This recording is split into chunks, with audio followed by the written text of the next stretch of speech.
Harbolnas masih jauh, Lebaran dan Hari Raya udah lewat. Tapi ada loh yang rajin courting sini, courting sana.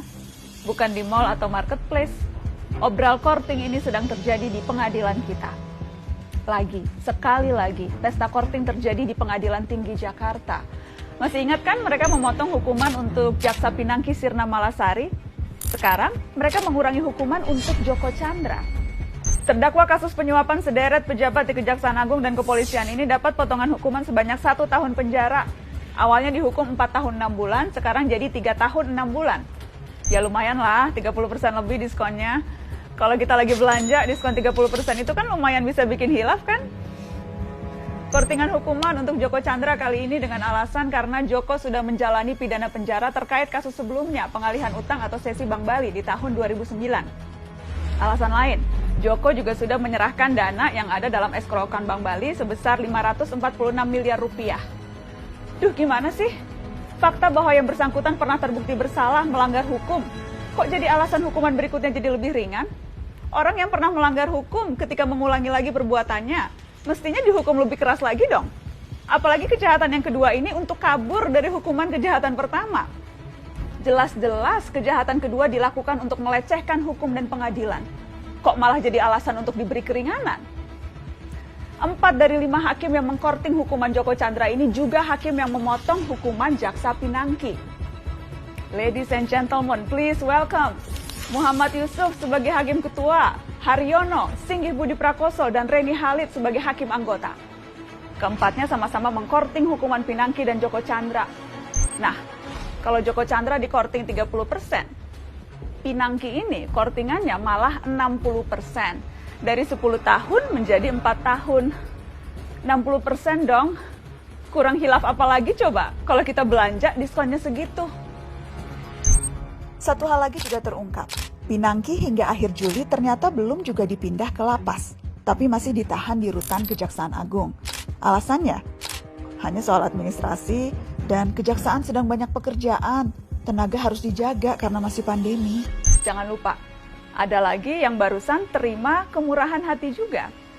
Juliari Batubara, mantan Menteri Sosial yang tersangkut kasus tilap menilap dana bansos. Ia dituntut 11 tahun penjara oleh jaksa dari KPK. Korupsi di tengah pandemi loh. Kurang buas apa lagi coba?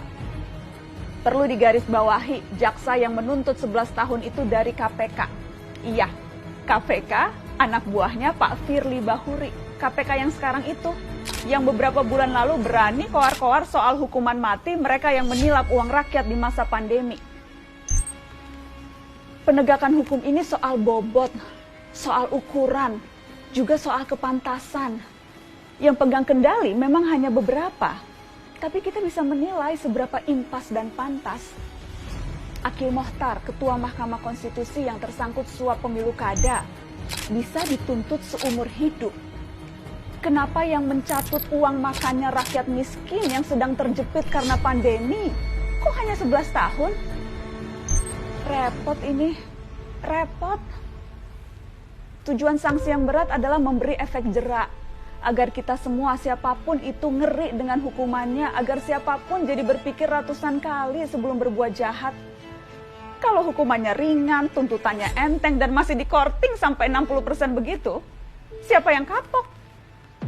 Di mana-mana flash sale itu, diskonan itu, untuk mengundang orang datang dan belanja. Korting hukuman korupsi ini kan jadinya kayak undangan ya. Undangan untuk yuk, belanja yuk.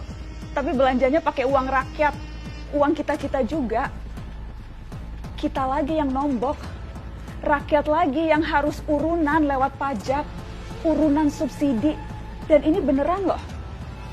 Jadi, selama rentang 2001 sampai 2015, diperkirakan kerugian negara karena korupsi mencapai 203,9 triliun rupiah. Namun total hukuman finansial yang diberikan kepada koruptor hanya 10,42% saja atau hanya 21,26 triliun rupiah. Ini belum ngitung biaya sosial dari praktek korupsi.